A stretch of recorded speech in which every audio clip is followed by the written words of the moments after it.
नमस्कार, आप सबका स्वागत है हमारे चैनल नेक्स्ट 9 न्यूज पर। मेरा नाम है दीपक गुप्ता। डिंपल यादव सांसद के तौर पर अब जानी जा रही हैं, सांसद बन चुकी हैं और सफाई परिवार से यानी कि यादव परिवार से कहा जाए तो अभी एक ही ये सांसद नजर आ रही हैं। धर्मेंद्र यादव भी सांसद हो सकते थे, लेकिन आजमगढ़ का चुनाव वो हार गए थे। वहां पर अखिलेश ने प्रचार नहीं किया गया था, उनकी खामियां गिनाई गई थी। लेकिन इस बार अखिलेश यादव एसी का कमरा छोड़कर डिंपल यादव के समर्थन में मैदान पर उतरे और डिंपल यादव को सांसद तक के लिए यहाँ पर पहुंचा दिया। आखिरकार सीएम योगी की इसमें एक बहुत बड़ी हार थी कि यादव परिवार की बहू से वो हार गए। ये बहुत बड़ा सवाल था। यहाँ पर सीएम योगी ने कई सारी हुंकार भरी थी, 2 से 3 रैलियां यहाँ पर उनकी देखने को मिली थी, जनसभाएं, जहाँ पर सीएम योगी ने कह सकते हैं खूब सफाई परिवार को घेरा था। डिंपल यादव, अखिलेश, शिवपाल सबको घेरा था। लेकिन क्या हुआ? नतीजा तो मैनपुरी का मुलायम के परिवार के समर्थन में ही आया। डिंपल यादव की चुनौतियां अभी खत्म नहीं हुई, बल्कि अब चुनौतियां बढ़ गई हैं।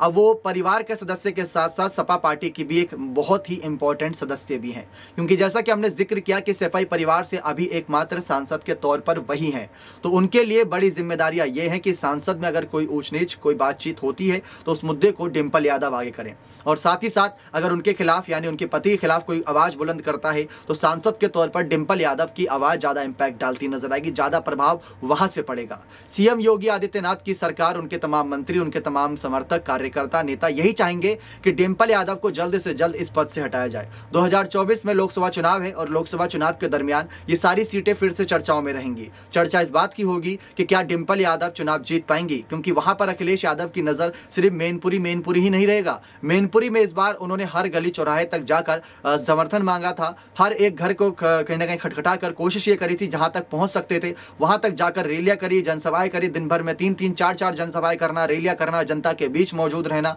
प्रचार में कोई कमी ना रह जाए इस बात पर नजरें बनाए रखना, अखिलेश यादव की ये सारी जिम्मेदारियां थी। लेकिन अब अखिलेश की जो जिम्मेदारियां हैं वो जिम्मेदारियां ये भी बनती हैं कि अखिलेश किस तरीके से उन जिम्मेदारियों को निभाते नजर आए। लेकिन आपको जानकारी दे दें कि तब लोकसभा चुनाव 2024 के वक्त ऐसा कुछ भी नहीं रहेगा। वहां पर खेल पूरा बदला रहेगा। अखिलेश की अपनी सीट पर भी नजर रहेगी, डिंपल की भी अपनी सीट पर नजर रहेगी। चाचा शिवपाल को भी कहा जा रहा था कि सांसद के चुनाव में लड़ाया जाएगा, विधायकी से इस्तीफा दिलाकर उनको बड़ी जिम्मेदारियां दी जाएंगी। तो डिंपल के लिए तो चुनौतियां अभी बड़ी हैं, उनको अपनी सीट को दोबारा डिफेंड करना होगा। और उनके लिए सबसे बड़ी मान सम्मान की बात यह है कि वो मुलायम की विरासत को आगे लेकर जा रही। जो ये मुलायम सिंह यादव के नाम पर सीट थी मैनपुरी की, उनका गढ़ माना जाता है, राजनीतिक गढ़, तो पिता की सीट को तो अखिलेश यादव यानी बेटे ने बचा लिया, लेकिन क्या बहू दोबारा डिफेंड कर पाएगी? क्योंकि सीएम योगी, पीएम मोदी, नड्डा, अमित शाह सब यहां पर आकर हुंकार भरेंगे। सब ये कोशिश करेंगे कि ऐसी बड़ी से बड़ी सीटों को यहां पर सपा पार्टी से छीना जाए, जिसमें आजमगढ़ हो गए, रामपुर हो गए, मैनपुरी की बात कर ले, ऐसी कई सीटें चर्चाओं का विषय रहेंगी। लेकिन यहां पर जिस तरीके से चर्चा इस बात की है कि डिंपल यादव अभी तक तो सीएम योगी सरकार के खिलाफ